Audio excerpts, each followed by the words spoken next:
This is Mike Maloney, and Mike is my gold expert. And the reason gold is so important, gold and silver, is because gold and silver is God's money.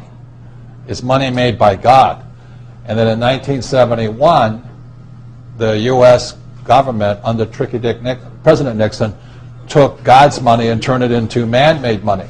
Never in the history of the world, this is the thing, never in the history of the world has this ever happened.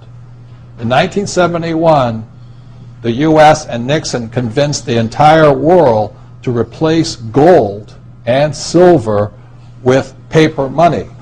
This stuff. Cash is trash. So the reason we have so much volatility in the world today is historically, since the time of the Romans and the Greeks and the French and the English and the Germans, every time they have taken God's money, like silver here, and replaced it with man-made money, there's been economic volatility. Now the problem is, so the dollar is going to keep dropping. So one of the reasons I can predict what's going to happen is I can predict the dollar will keep dropping simply because the U.S. government and now the euro, the European central banks, are printing so much of this trash. So you'll see gold going up in price, oil going up in price, real estate going up in price, because this is trash. So that's what happened in 1971, has happened throughout history. And the reason this current election doesn't make any difference is the only person they can put this back in place is a strong, charismatic leader.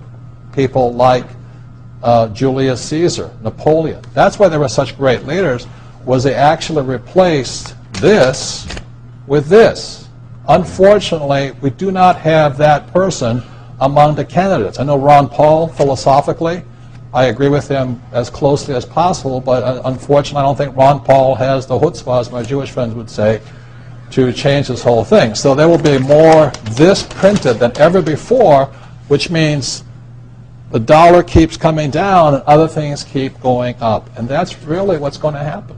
It's predictable. And eventually this will go to its true worth, zero. So all of you savers out there and people trying to save this trash, you're going to lose big time. With that, Mike Maloney.